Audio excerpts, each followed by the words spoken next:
Syukran jazilan li Abi Dudung ala tasbih. Terima kasih kepada Abi Dudung atas sambutannya. Nastamiru ila barnamij ar-rabi, yakni At-Tawjihat min Ustaz Mulyadi ila Ustaz Mulyadi al-waqat wal makan iyahu. Kita lanjutkan ke acara yang keempat, yaitu tausiah dari Ustaz Mulyadi. Kepada Ustaz Mulyadi, waktu dan tempat kami persilakan.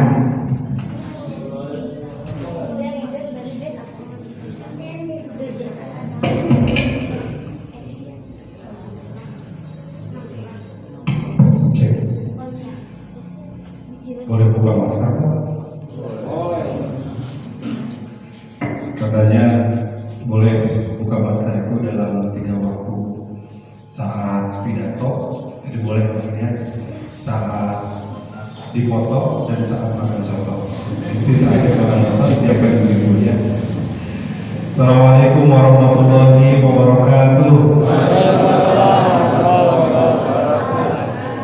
Alhamdulillahirabbil alamin. Alhamdulillahilladzi wa kafa.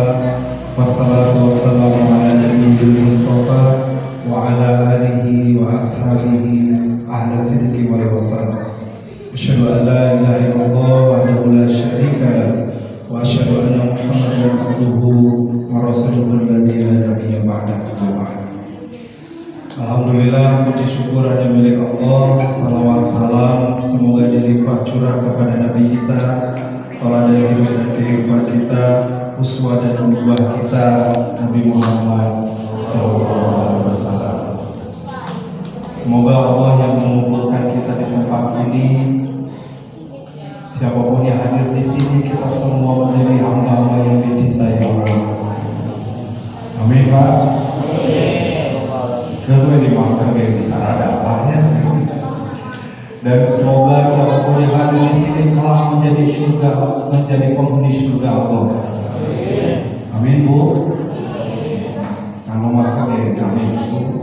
Semoga yang ada di sini dimudahkan urusannya, dimudahkan rezekinya, dan dimudahkan jodohnya. Bapak tahu amin deh, ibu mama yang amin lagi.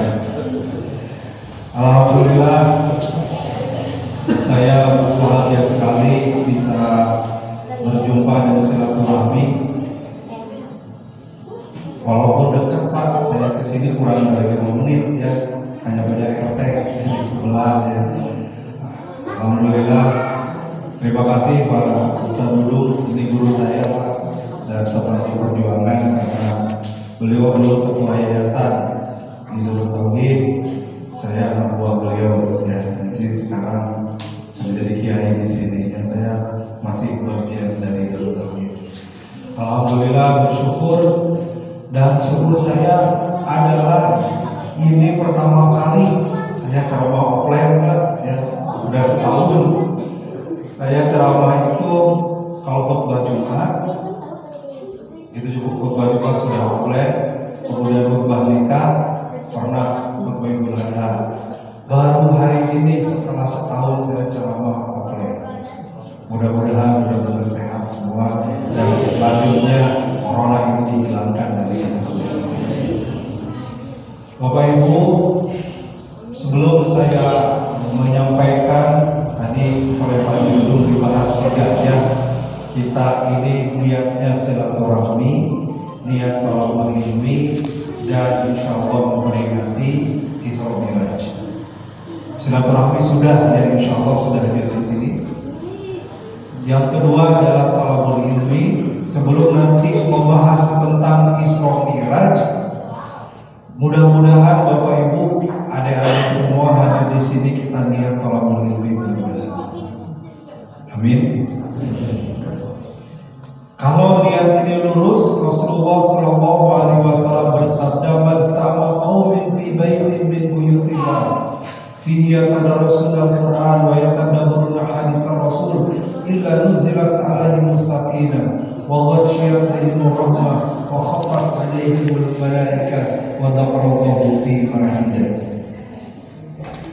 Tidaklah berkumpul satu kaum di rumah-rumahku. Rumah Allah mana Pak? Halo? Pasti. Ya kalau halo jawab ya supaya terurutan. Halo? Halo jawab ya. Halo? Ya jawab halo ya. Halo. Yang tidak jawab tidak akan dapat konsumsi. Ya. Rumah Allah mana Bu? Masjid. Ya, tidaklah berkumpul kita di ruangan di masjid seperti ini. Fihi tadarusul Quran, yang di dalam pertemuan itu bertadarus Al-Quran. Apa tadarus ini Pak? Kita mau baca ya, dan hanya di bulan Ramadan. Beres tadarusan ya.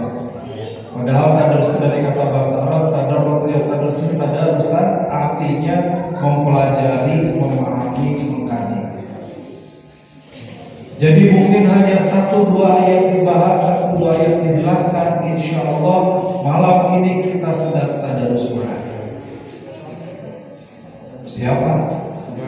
Siap sampai jam berapa? Tetap Haji Dudung sampai jam 12. Siap?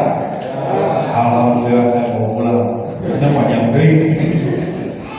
Atau keburu basi, ibu sudah nyiapin makanan. Wayang tadabbur hadis Rasul, di pertemuan itu mempelajari Al-Quran dan merenungi hadis-hadis Rasul. Mungkin ada 1-2 hadis dibahas. Maka Rasulullah menyampaikan, tidaklah dalam perkumpulan itu illa nuzilat alaihim sakinah, kecuali akan diturunkan dalam lingkungan itu as-sakinah. Apa sakinah Bu? Ya, ketenangan. Bagus. Siapa yang jawab tadi? Saya ibu-ibu. Sakinah itu artinya ketenangan, bukan kata orang Sunda. Sakinah tenang. Nah, terus bahasa daerah.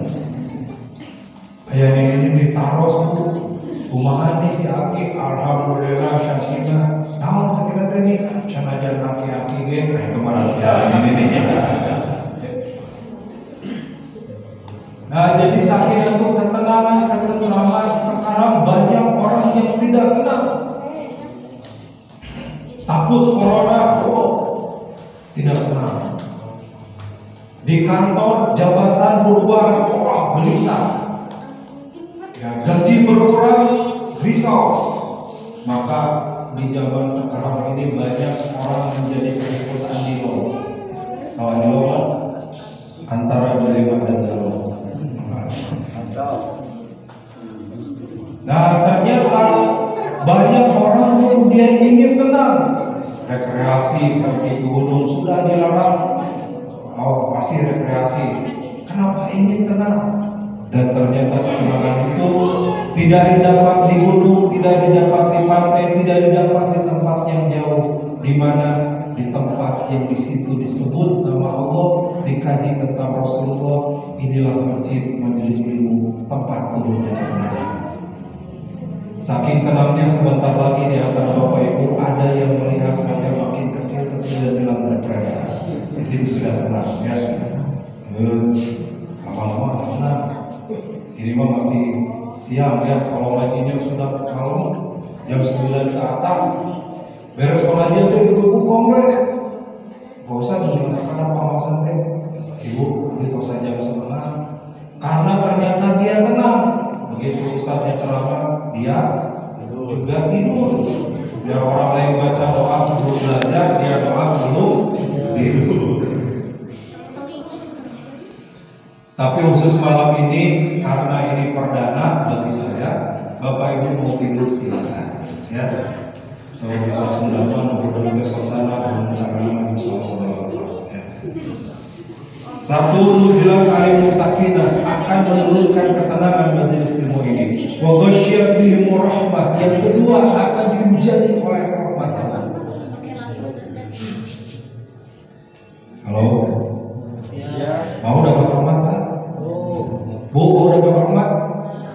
Nikah dengan Pak Rahmat. Ayah Pak Rahmat ya. Maaf kalau ada. Berarti bu dapat rahmat. Apa rahmat ini? Rahmat ini sumber kasih sayang. Apa bentuknya? Mungkin dimudahkan urusan kita, disehatkan tubuh kita, dijauhkan dari penyakit. Insya Allah tidak terkena virus. Ini berarti kita dapat rahmat. Anak baik, soleh-soleh rahmat. Ya, punya anak masih kecil, pintar ngaji, ini rahmat. Anak masih balita tapi mau belajar sholat, ini rahmat. karena punya anak banyak tapi barangkali tidak hormat walaupun harta banyak. Uang banyak, harta banyak, penyakit banyak, tidak dapat hormat bisa jadi. Maka hormat ini kasih sayang Allah.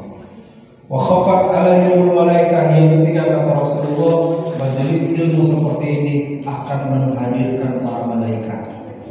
Malaikat datang dalam hadis riwayat Imam Muslim mendoakan orang yang hadir satu persatu. Allahumma rahmhu waghfir lahu, ya Allah berikan rahmat kepadanya, ampuni dosanya. Sampai kapan? Sampai majelis ini bubar. Maka selama itu juga malaikat mendoakannya. Jadi pesan saya kepada Bapak Ibu, jangan dulu pulang, jangan dulu bubar sebelum pengajian ini selesai. Siap? Ya. Kenapa? Sedang didoakan malah Bapak kalau pulang cek malaikat yang didoakan banget nih. Jadi nanti ngedoainnya ya. Jangan pulang Pak, sebab belum keluar konsumsi. Jadi jangan dulu pulang. Itu makna. Wa khafat alaihimul malaikah. Jadi malaikat itu akan turun mendoakan orang yang hadir dalam majelis ini. Dalam hadis ada 20 tempat yang paling disukai malaikat. 20 itu ada 3 ranking paling utama. Ranking pertama adalah hari Arafah. Ini nggak ada tandingannya. Hari di mana malaikat tidak terhitung jumlahnya turun ke muka bumi. Dan siapa yang dapat hari Arafah? Hanya yang berhaji saja.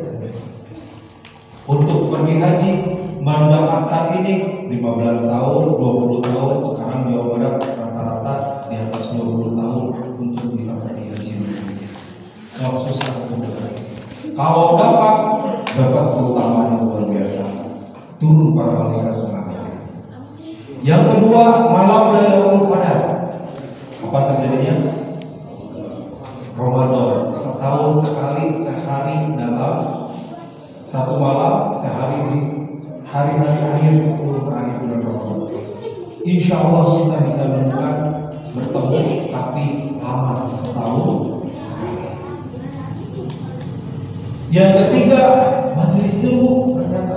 Jadi malaikat itu nyari, keliling tiap malam, tiap hari, mencari riungan orang yang ngumpul di situ sedang majelis ilmu. Carilah ke sistemik, ke pos itu bapak-bapak Mario, lain bergapai, nggak jadi kan? Kok kasar, ibu-ibu, pertama pilihan rumah tidak jadi. Kemana? Masjid Al-Maria sedang pengajian didoakan oleh malaikat. Nah, jadi ini salah satu keutamaan majelis ilmu, mendatangkan orang malaikat. Mau didoakan malaikat Bu, Pak? Jangankan didoakan malaikat, oleh manusia aja mau kita ya. Ketemu orang tua, Bapak Ibu doakan saya, ketemu Ustaz, Pak Ustaz, Pak Amin, Pak Haji doakan saya. Padahal itu Ustaz, Pak Haji, Kiai, sama seperti kita manusia yang berpeluang berbuat salah, yang memungkinkan berbuat dosa. Malaikat makhluk yang tidak pernah berbuat salah, makhluk yang tabiat hanya taat dan mendoakan kita, sudah pasti dalam ini. Wa dzakarallahu fi ma 'indah, dan Allah menyebut-nyebut orang yang hadir dalam majelis itu satu persatu. Jadi kalau majelis ini dihadiri 100 orang, 100 yang disebut oleh malaikat, 200 orang, 200 yang disebut oleh malaikat. Semua yang hadir diagungkan oleh Allah di kalangan malaikat. Wa dzakarallahu fi ma 'indah. Mau? Ya.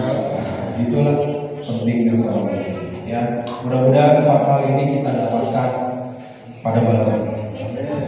Baik Bapak Ibu sekalian, karena judulnya adalah Isra Mi'raj, ya.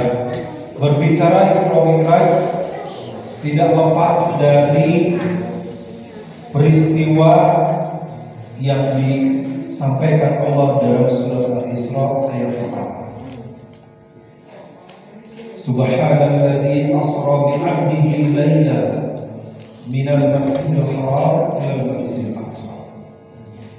Ayat ini diawali dengan kalimat subhana. Satu-satunya dan hanya satu surat, satu ayat di satu surat ini, di surat Al-Isra, yang diawali dengan subhana. Ada sabbaha, ada yusabbihu, ada asbaha di ayat yang lain, di surat yang lain. Tapi subhana itu hanya ada di surat Al-Isra ayat pertama. Apa maksudnya? Bahwa ini adalah satu peristiwa besar. Jadi kalau ada peristiwa besar yang kemudian kita lewatkan sayang sekali, ya. Ada peristiwa besar yang menunjukkan kebesaran Allah. Apa kebesaran Allah itu? Yaitu Allah asra bi abdihi laila. Kata kalimatnya adalah asra, diambil dari kata isra. Isra atau asra artinya perjalanan malam. Tapi dipertegas dengan kalimat laila, berarti laila artinya malam. Berarti kalau ada neng lela, neng malam, ya. Nur laila, cahaya malam. Ya. Kalau lela saja berarti malam. Kemungkinan lahirnya malam hari. Nah, asra itu perjalanan malam, bahkan dipertegas di abdihi laila, memperjalankan hamba-Nya itu pada waktu malam. Berarti Isra Mi'raj terjadinya siang hari atau malam hari? Perjalanan malam dan disebutkan laila. Bi abdihi laila, kepada hamba-Nya. Kata abdun yang dituju adalah kepada Rasulullah. Tapi abdul bisa saja berlaku kepada kita semua, karena kita semua adalah hamba. Dan abdul adalah panggilan dari Allah yang paling dekat. Maka nanti orang-orang yang masuk surga, mudah-mudahan kita semua masuk surga, amin. Dipanggil oleh Allah dengan kalimat abdul. Fadkhuli fi ibadi wadkhuli jannati. Masuklah di kalian kepada golongan hamba-hamba. Jadi orang-orang masuk surga itu adalah hamba-hamba Allah yang dikirim masuk surga. Wadkhuli jannati, masuklah ke dalam surga. Hamba Allah yang disebut. Sehingga ini membantah karena ada sekelompok orang atau sebagian pendapat yang mengatakan Rasulullah Isra Mi'raj itu ruhnya saja, tidak dengan fisiknya. Padahal kata bahasa Arab abdul itu menunjukkan fisik dan ruh. Nah, sehingga peristiwa ini, Bapak sekalian, Isra Mi'raj ini membuat kita makin yakin kepada Allah. Ketika Rasulullah menceritakan Isra Mi'raj ini bahwa melakukan perjalanan malam, orang-orang kafir Quraisy saat itu menolak. Tidak mungkin. Mana mungkin ada atau bisa melakukan perjalanan dalam semalam minal masjidil haram ilal masjidil aqsa, dari Masjidil Haram ke Masjidil Aqsa, kemudian mi'rajnya dari Masjidil Aqsa ke Sidratul Muntaha dalam satu malam. Tidak mungkin. Kenapa tidak mungkin? Karena mereka pakai akal, tidak pakai iman. Beda dengan Abu Bakar, ketika dikabari itu kata Abu Bakar, saya percaya. Kalaupun lebih dari ini yang dikatakan oleh Muhammad, maka aku mengimaninya, kata Abu Bakar. Halo? Nah, kembali. Saya halo misi ngantuk ya. Kembali kata Isra. Kemudian yang kedua, kalimatnya adalah kata Mi'raj, sehingga disebut dengan Isra Mi'raj. Perjalanan Isra adalah perjalanan Nabi dari Masjidil Haram ke Masjidil Aqsa. Berapa jarak Masjidil Haram ke Masjidil Aqsa? Ada yang tahu Pak? Belum, sama saya juga. Jauh lah yang penting Pak ya. Alhamdulillah Pak Haji Dudung, saya juga pernah beberapa kali ke sana Pak. Ya, ke Masjidil Aqsa. Terakhir kemarin saya 2019 ya. Haji Dudung 2019 juga ya. Kita benar-benar aja. Sampai hari ini bukti itu masih ada. Ya, bukti itu masih terlihat. Saya berangkatnya 3 kali kemarin ya, alhamdulillah. Sudah setelah beberapa tahun. Tapi Rasulullah SAW menyampaikan, la tasyuddu rihal illa bi salasati masajid. Tidaklah kalian bersungguh-sungguh untuk melakukan perjalanan jauh. Rihlah, rihal, ya wisata mungkin bahasa kitanya. Tapi yang dimaksud dalam melakukan perjalanan jauh illa bi salasati masajid, kecuali pergi ke 3 masjid. Masjidil Haram di Mekah, wa Masjidil Hada, masjid ini di Madinah, wa Masjidil Aqsa dan Masjidil Aqsa. Pertanyaannya, kenapa kita harus datang ke Masjidil Aqsa? Wah, berat Pak, masuk ke sana dijaga oleh tentara Israel, berebut dengan orang Yahudi, begitu ya. Tapi Rasulullah menganjurkan, dan hadis ini sahih, perintahkan kepada kita untuk berangkat ke sana. Ternyata salah satunya adalah untuk meyakinkan kepada kita bahwa peristiwa Isra Mi'raj adalah peristiwa yang hak, peristiwa benar kejadiannya. Dari Masjidil Haram ke Masjidil Aqsa, apa yang dilakukan Rasulullah di Masjidil Aqsa? Beberapa riwayat menyampaikan Rasulullah bertemu dengan para nabi. Ini pun kemudian terjadi perdebatan apakah secara langsung atau tidak. Tapi kalau kita melihat sejarah bahwa benar semua para nabi itu rata-rata turun di area negeri Syam atau disebut dengan Palestina sekarang. Nabi Ibrahim sebagai Abul Anbiya, bapak para nabi, kemudian punya anak Nabi Ishak, dan Nabi Ishak keturunannya adalah dari Bani Israel sampai kepada Nabi Isa alaihissalam. Dan dari Nabi Ismail keturunannya kepada Rasulullah. Hanya Rasulullah yang diturunkan di Mekah. Untuk menguatkan bahwa Rasulullah dengan para nabi yang lain itu ada hubungan, maka Rasulullah didatangkan pula ke Masjidil Aqsa di Palestina. Rasul mengimami para nabi yang lain. Sejarahnya begitu. Nah, kemudian Bapak Ibu, bukti sejarah kedua, ketika Rasulullah SAW Mi'raj tadi naik, gitu ya, ketika akan naik, naik ke langit ke-7 Sidratul Muntaha. Ini jauh tidak masuk di akal lagi. Tidak masuk di akal dari Mekah ke Palestina, dan dulu belum ada pesawat. Dengan pesawat canggih saat ini pun tidak mungkin dengan waktu yang singkat. Tetapi dengan kekuasaan Allah, fisik dan jasad Rasulullah pindah sampai ada di Masjidil Aqsa. Lalu kemudian ke Sidratul Muntaha, lebih tidak masuk di akal, sehingga orang-orang kafir waktu itu nggak mempercayai, menganggap ini sebuah dusta. Yaquluna iftara, mereka mengatakan Muhammad itu pembual, mengada-ngada, berdusta, tidak mungkin itu dilakukan, dan terjadi. Tapi sebagai penegasan bagi kita orang beriman bahwa ini terjadi dan para sahabat mengakui. Bukti sejarahnya Bapak Ibu, pertama tadi ada Masjid Aqsa di kiblat pertama, ya, kiblat pertama. Yang dimaksud area Masjid Al-Aqsa sedikit saya jelaskan. Mudah-mudahan Bapak Ibu suatu saat bisa berangkat ke sana. Ya. Jadi disebut area Masjidil Aqsa atau Baitul Maqdis itu bukan nama masjid tapi nama area. Satu area yang luas. Ada 2 masjid, satu Masjid Al-Qibli namanya, disebut Qibli karena kiblat pertama. Jadi di situlah Rasulullah pernah singgah, di situ Rasulullah pernah sholat, di situ juga pernah dulu Umar bin Khattab yang membebaskan Palestina atau membebaskan Masjid Al-Aqsa di awal di situ, dan beberapa sahabat lain, termasuk ketika peristiwa Siti Maryam yang melahirkan Nabi Isa, itu di area yang dalam pengawasan atau pengurusan Nabi Zakaria, itu Masjid Al-Qibli. Nah, kemudian yang sering Bapak Ibu lihat simbol kubah emas, nah itu namanya Masjid Qubatus Sakhra atau kita sebut kubah emas.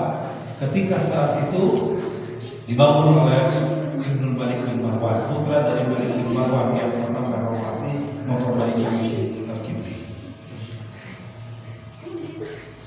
Ada apa di masjid itu?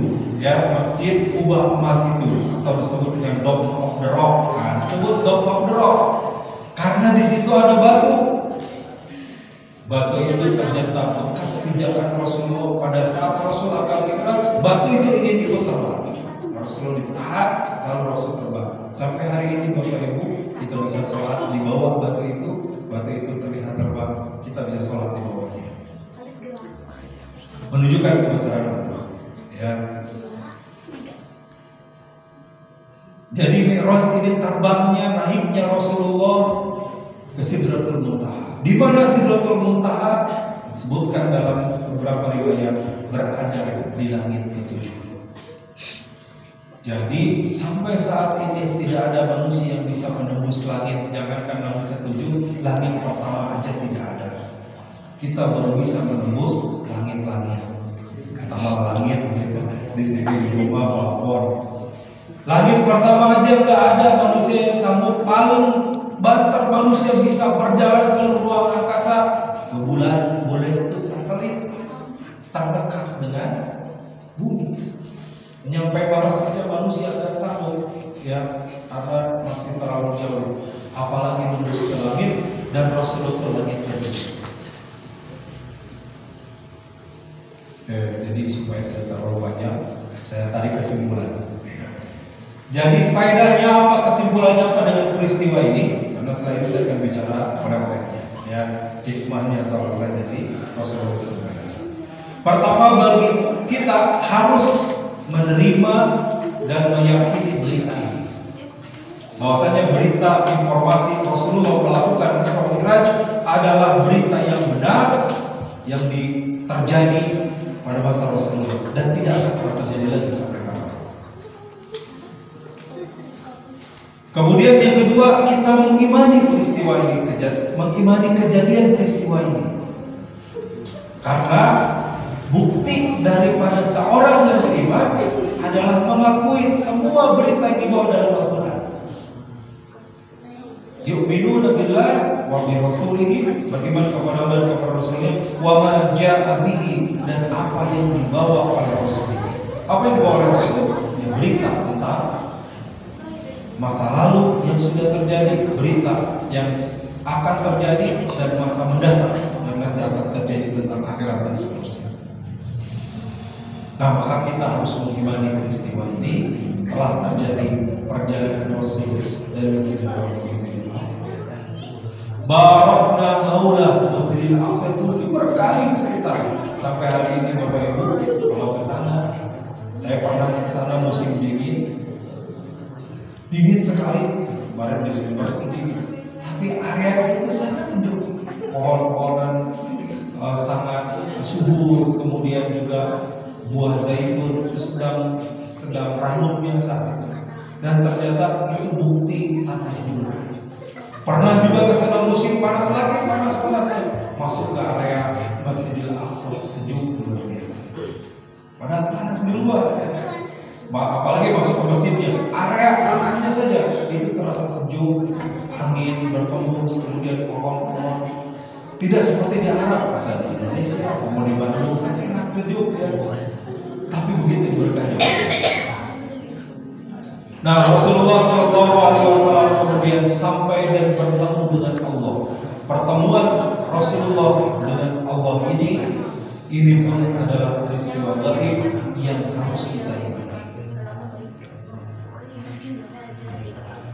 Lalu apa peristiwanya bertemu para nabi dan seterusnya? Saya akan tarik kepada oleh-olehnya, dan kita tahu oleh-oleh Rasulullah SAW saat Isra Mi'raj adalah salat. Salat 5 waktu ini menjadi oleh-oleh terbesar ketika Rasulullah pulang dari Mi'raj ini, dan ini menjadi amal kita. Nah, sebelum saya bahas juga keutamaannya, berapa waktu kita wajibnya? Hanya 5 waktu. Ya, dalam hadis yang sangat panjang diriwayatkan oleh Imam Bukhari, Rasulullah bertemu dengan Nabi Nuh, bertemu dengan Nabi Musa, bertemu Nabi Isa, bertemu Nabi Ibrahim, dan umat-umat terdahulu itu sholatnya sampai sehari semalam 50 waktu. Rasulullah SAW diperingatkan oleh para nabi umatmu tidak akan kuat 50 waktu, minta dikurangi sampai akhirnya dikurangi 5 waktu saja. Namun Bapak Ibu, hari ini saat ini kita punya kewajiban 5 waktu, pahalanya sama bahkan bisa melebihi dari 5 waktu. Kenapa bisa melebihi? Satu. Halo? Masih ada? Kenapa bisa melebihi? Satu, bagi kita umat Rasulullah, usia kita pendek. Umat terdahulu usianya panjang. Rasulullah dalam hadis bersabda, "Akmaru ummati baina sittin wa sab'in wa aqallu dari kami." Umatku itu umurnya rata-rata antara 60 sampai 70 tahun saja, dan sedikit sekali yang lebih dari itu.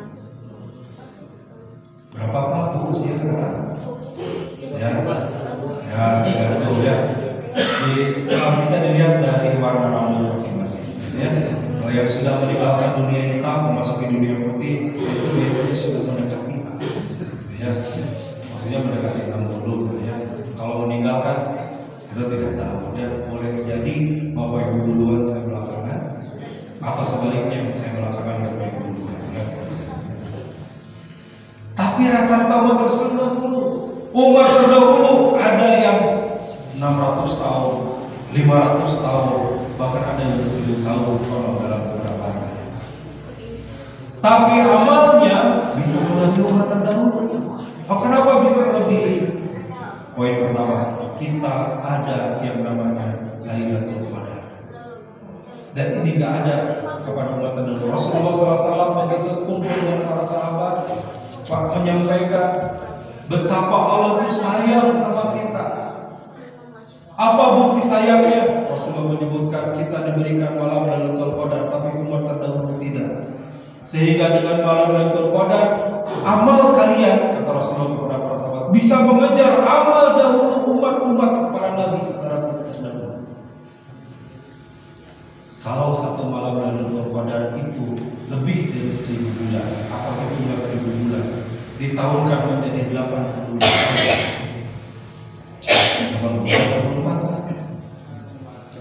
82 lebih ya, 82 tahun kita bulatkan satu malam Lailatul Qadar. Kalau kita bertemu dengan Ramadannya satu kali dan ketemu satu Lailatul Qadar, maka dikalikan usia kita sudah ditambah 82 tahun. Bagaimana kalau bertemunya 2 kali, 3 kali, 4 kali? Bisa banyak. Dan Bapak Ibu sudah berapa kali ketemu Ramadan? Mungkin sudah sering ya. Usia saya 45. Kalau mungkin ya, kalau saya mulai puasa usia 10 tahun, berarti sudah 35 tahun saya bertemu dengan Ramadan, sudah 35 kali Ramadan.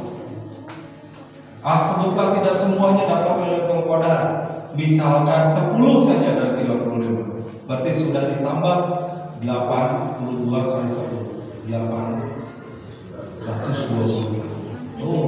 Sudah mengalahkan umat yang usianya 500 tahun. Dan 82 tahun itu dianggap ibadah selamanya. Masya Allah. Sampai Rasulullah menyampaikan ini ke para sahabat.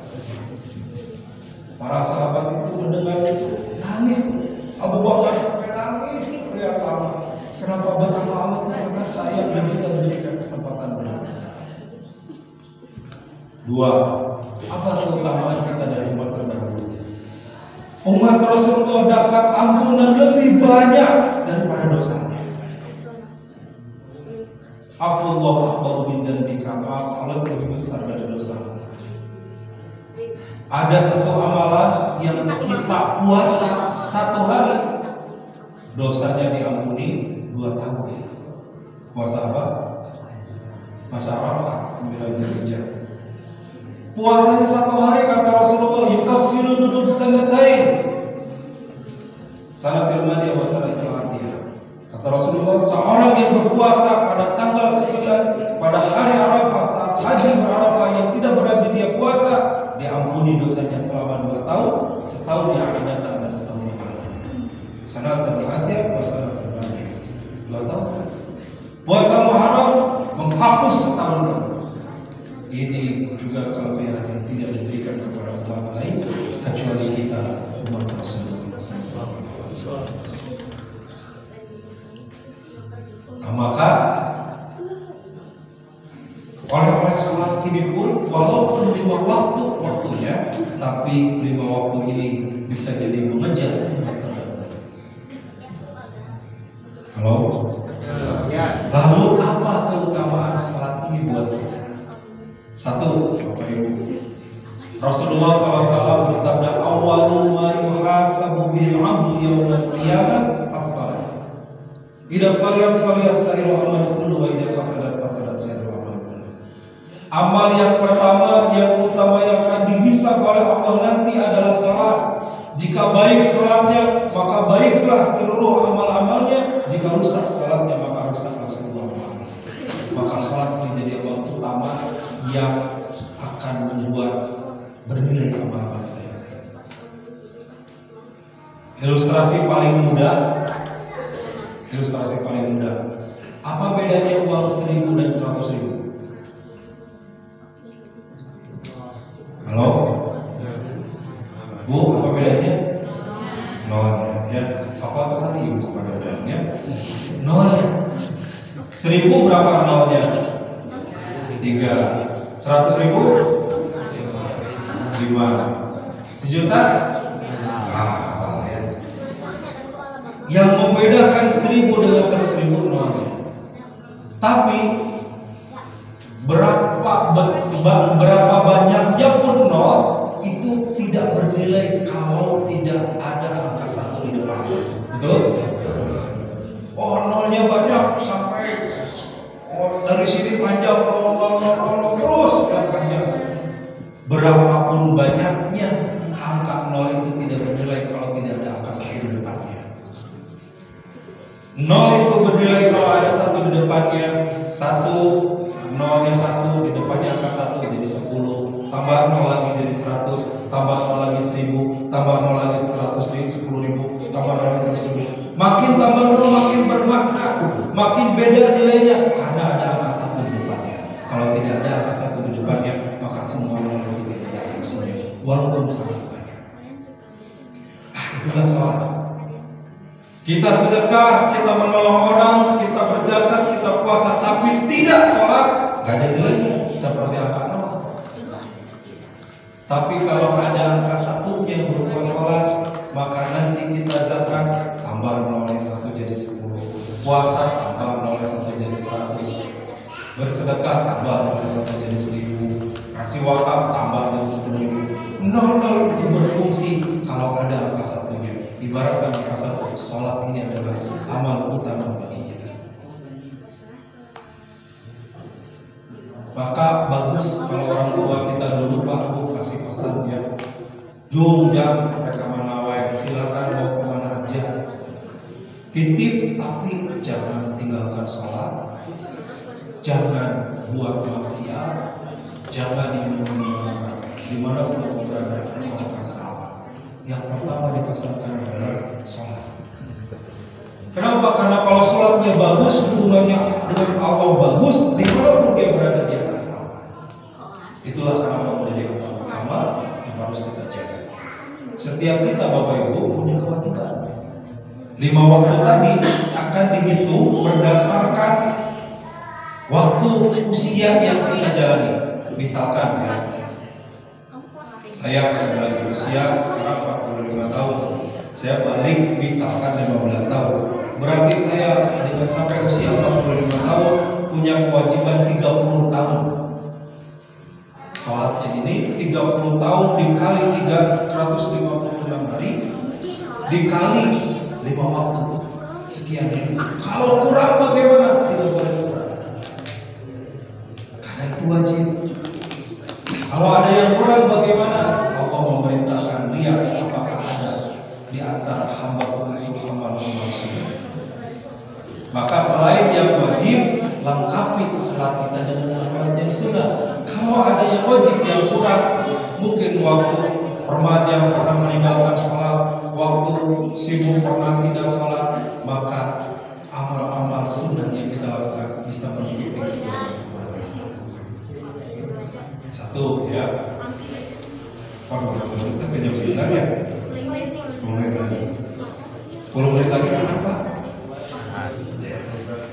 Jam 12. Yang kedua, sholat ini disebutkan dengan dalam hadis sebagai tiang agama. As-salatu imaduddin, wa man aqamaha faqad aqama din, wa man tarakaha faqad hadama din. Salat itu tiang agama. Siapa yang mendirikan salat maka dia mendirikan agama. Siapa yang meninggalkan salat maka dia rusak agama. Jadi orang yang tidak salat sesungguhnya dia merusak agama sendiri. Dalam hadis lain, disebutkan al-Islam asluhu, Islam itu adalah pokok, wa umuhu as-salat, dan tiangnya adalah salat. Bangunan ini pokok karena ada tiang-tiang yang membuat kemudian menjadi bertahannya, menjadi ada genting, ada tembok dan sebagainya karena ada tiang-tiang yang pokok. Kalau tiangnya tidak ada, bangunan mereka pokok. Nah, Islam itu akan lepas pada diri kita kalau kita meninggalkan sholat. Ilustrasi paling mudah lagi. Saya enak pegang mic ini. Kenapa? Karena pegang pakai 5 jari. Enak ini. Bagaimana kalau 1 jari? Diguling. 5 jari ini anggaplah Bapak Ibu seperti rukun Islam. Rukun Islam ada berapa? 5. Ya.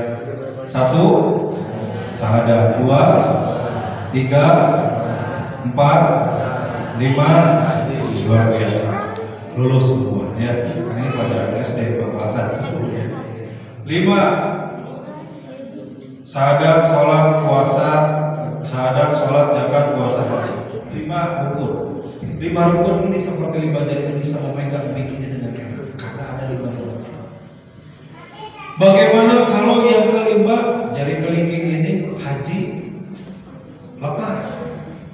Saya lepas pegangan ini, mic masih bisa dipegang. Orang tidak sanggup haji, boro-boro haji, tak ayah kalau akan tahu, tidak sanggup atau memang belum waktunya, maka tetap dia Islam ada pada dia. Apa buktinya? Saya masih bisa pegang mic ini. Yang keempat kemudian apa? Tadi yang kelima haji, keempat puasa. Ada yang nggak sanggup puasa karena sakit, karena perjalanan jauh, karena sudah tua tidak sanggup puasa. Dia tidak puasa, maka lepas yang keempat Islam dalam dirinya. Masih kuat speaker ini? Masih dipegang. Yang ketiga zakat. Ada yang nggak sanggup zakat, abdi mau boro-boro zakat, sedikit dalam pengalan cukup. Nggak sanggup untuk berzakat, malah dia mustahik bukan muzaki, lepas.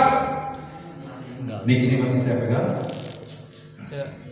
Bagaimana kalau sholatnya lepas? Rukun kedua lepas. Ya, kalau dia tidak sholat maka kalau ini lepas. Artinya lepas sholat, lepaslah Islam dalam dirinya.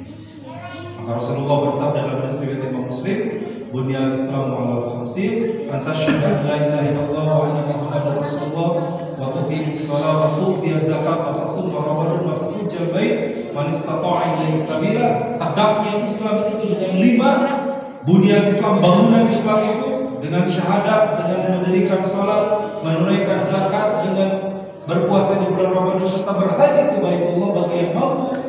Itu semua akan tegak kalau sholatnya sudah tegak.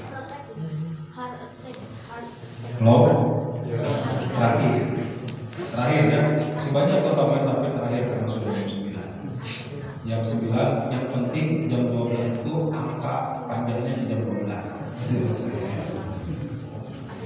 Nah yang terakhir, sholat ini adalah pembeda. Al-farqu bainal mu'min wal kafir as-shalah. Kata Rasulullah, pembeda antara mukmin dan kafir adalah sholat. Jadi kalau orang kafir nggak sholat, orang Kristen tidak sholat, orang Hindu Buddha nggak sholat, ya memang mereka kafir, nggak mengimani dan nggak meyakini adanya sholat. Tapi kalau ngaku Islam tapi tidak sholat, sama dengan mereka yang tidak sholat. Jadi harus ada beda. Apa bedanya? Beda paling utama, kita mendirikan sholat karena kita adalah orang yang mengakui keimanan kepada Allah, dan bukti iman itu adalah dari amal, dan amal utama kita adalah sholat. Sebagai kesimpulan, mudah-mudahan bahwa itu peristiwa Isra Mi'raj ini membuat tambah yakin dan iman kita kepada Allah, membuat kita senantiasa yakin dengan segala ketentuan Allah yang terjadi, dan yang ketiga adalah kita yakin dengan salat inilah yang membawa kebahagiaan. Kalau ada Isra Mi'raj dengan kalimat Isra dan Mi'raj Rasulullah, ada Mi'rajnya orang beriman, yaitu salat. As-salatu mi'rajul mu'min. Salat itu adalah mi'rajnya orang beriman. Bagaimana mi'rajnya? Saat kita salat adalah saat paling dekat dengan Allah, saat merasa ketenangan dan ketentraman itu dirasakan. Kalau para sahabat itu ada yang sampai seperti Ali bin Abi Thalib ketika dipanah, ingin dicabut panahnya, cabut dalam keadaan salat. Saking merasakan nikmat dan nikmat salat. Sampai ibu-ibu bisa khusyuk salat kalau hilang barangnya. Di mana ya kalau panitik, katanya di panitik. Salat ketemu lagi salat. Nah itu ternyata dalam hadis itu di budaya Islam. Katanya salah satu orang yang sholatnya digoda setan, maka setan itu yuwaswisu fi sudurinas, membisikkan ke dalam hati manusia pada saat akan datang waktu sholat. Ja'a syaitan urwatan, maka dia datang dengan ikatan. Ya, kalau sebentar lagi azan diikat supaya malas ke masjid, nggak mau ke masjid. Tapi ketika terdengar azan, lari setan. Hari begitu azan selesai datang lagi menggoda lagi. Kalau bapak lawan, tidak. Walaupun hujan, walaupun dingin, walaupun malas berangkat ke masjid, kalah pak. Satu ikatan saya lepas. Datang ke masjid, komat, lari lagi setan. Karena tadi ketika sampai di masjid dia udah komat lari, beres komat datang lagi digoda, sehingga ketika sholat ada yang ingat itu ini, ada yang was-was sholatnya Allah jadi itu was-was itu budaya setan. Satu ya cara mewas-wasannya. Yang kedua, setan membuat ingat ini ingat itu.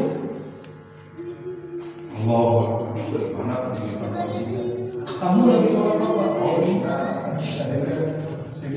disimpan di laci, ingat ketemu ibu setan mencuri kemusuhan kita, mengingat itu ini, ingat itu. Yang ketiga, cara setan menipu kita ketika sholat adalah melalaikan saat kita sholat. Jadi kita dalam ayat kita menikmati sebagai mi'raj orang beriman, sebagai kita ketemu Allah, tapi bari amal sholat sangat. Nah ini harus kita perbaiki. Maka sudah biasa kita sholat, Bapak Ibu, boleh dikasih PR? Siap? Ya, PR-nya adalah pahami bacaan sholat itu. Jangan sampai Bapak Ibu kita sudah puluhan tahun nih sholat, tapi nggak ngerti apa yang kita baca. Oh pantas kita susah khusyuk. Kenapa? Karena ngerti juga Allah yang dibaca. Sekarang baca buku, kisahnya rame, keren, tapi kita nggak ngerti. Kira-kira rame nggak begitu? Karena bahasa Rusia nggak ngerti. Nah minimal kalau kita nggak bisa bahasa Arab seperti MC tadi bahasa Arab, minimal bahasa Arab atau bacaan sholat kita pahami dari takbir sampai salam. Siapa? Insya Allah. Ya, ini PR-nya karena Islam tiap tahun ya. Tahun ini bagi yang belum mudah-mudahan sudah paham dan sudah mengerti bacaan sholat lebih dulu, maka pahami dengan cara minimal mengerti bacaan yang kita baca setiap gerakan sholat itu. doa iftitah sambil baca sambil kita baca.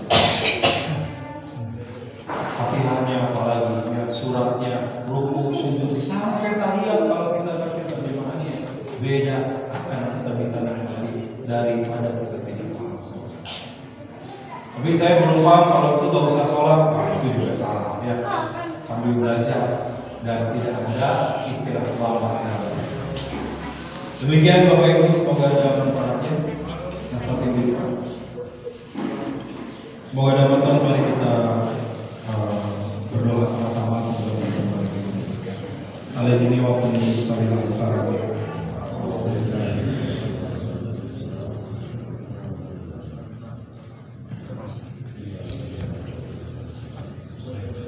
Allahumma shalli wa sallim wa barik ala Muhammadin wa ala alihi wa sahbihi ajma'in. Amin. Allahumma ighfir lil mu'minina wal mu'minat wal muslimina wal muslimat al ahya'i minhum wal amwat innaka qaribun mujibud da'wat wa ya qadiyal hajat. Allahumma ighfir lana dhunubana wa li walidayna warhamhum kama rabbawna shighara wa li ikhwanina alladhina sabaquna bil iman wa la taj'al fi qulubina ghillan lil ladzina amanu rabbana innaka ra'ufur rahim. Allahumma ij'alna muqimis salati wa min dhurriyyatina. Allahumma rabbana hab lana min azwajina wa dhurriyyatina qurrata a'yun waj'alna lil muttaqina imama. Ya Allah ya Rahman ya Rahim, ya Hayyu ya Qayyum bi rahmatika nastaghits, ya Hayyu ya Qayyum bi rahmatika nastaghits. Ya Allah, ampuni segala dosa kami, ampuni segala kesalahan kami, hapus segala dosa kami, tutup segala aib kami. Ya Rabb, mudahkan segala urusan kami. Jadikan pertemuan ini pertemuan yang Kau berkati, ya Rabb. Catatlah semua yang hadirkan di tempat ini saat ini, ya Allah. Berkahi ilmu kami, berkahi amal kami, berkahi rumah tangga kami, berkahi anak dan keturunan kami, ya Allah. Jadikan kami, anak keturunan kami, orang-orang yang mendirikan sholat, orang-orang yang menjaga sholat sepanjang hayat kami, ya Allah. Terimalah ibadah-ibadah kami, terima sholat kami, terima amal soleh kami, dan kabulkan segala doa-doa kami, ya Allah. Allahumma ya Allah, hanya kepada Engkau kami. Angkat wabah pandemi ini dari diri kami, dari negeri ini, ya Allah, dari negeri kaum muslimin. Allahumma inna na'udzubika minal barasi wal judami wal jununi wa sayyi'il asqam. Allahumma inna na'udzubika minal barasi wal judami wal jununi wa sayyi'il asqam. Gantikan, ya Allah, dengan hikmah yang besar, gantikan dengan karunia yang berlimpah. Gantikan wabah ini dengan segala karunia dan kasih sayang kepada kami, ya Allah. Allahumma rabbana taqabbal minna innaka antas samiul alim wa tub alaina innaka antat tawwabur rahim. Rabbana atina fid dunya hasanah wa fil akhirati hasanah wa qina adzabannar. Subhana rabbika rabbil izzati amma yasifun. Wassalamu alal mursalin walhamdulillahi rabbil alamin. Alhamdulillah, terima kasih Bapak Ibu, semoga ada manfaatnya. Mohon maaf atas segala kekurangan. Astagfirullahaladzim. Wassalamualaikum warahmatullahi wabarakatuh.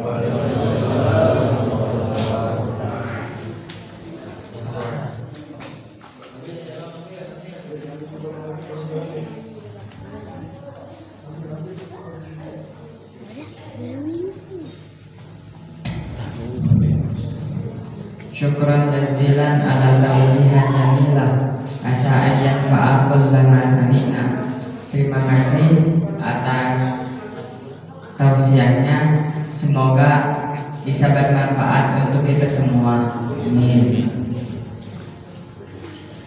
Ayyuhal mustami'un al-kiram, nuwasilu ila barnamij al-akhir yakni ad-du'a wal ihtitam. Walakin qabla dhalik astaghfikum haqqal istighfar law wajadtum minni kara'isul jalsa wa ta'atin wa balagatin fi ilqa taktifal baramij. Hadirin yang mulia, kita telah sampai kepada acara yang terakhir, yakni doa dan penutupan. Namun sebelum itu saya sebagai MC memohon maaf sebesar-besarnya apabila dalam penyampaian susunan acara banyak kesalahan dan kehilafan. Ayyuhal mustami'una kiram, fahayyana tatib hadal baromijana. Hadirin yang mulia, marilah kita tutup acara ini biqiraatil hamdalah, dengan bacaan hamdalah wa doa kifaratul majlis, dan doa kifaratul majlis. Alhamdulillahirabbil alamin. Subhanallahumma wa bihamdika asyhadu an la ilaha illa anta astaghfiruka wa atubu ilaik. Wassalamualaikum warahmatullahi wabarakatuh.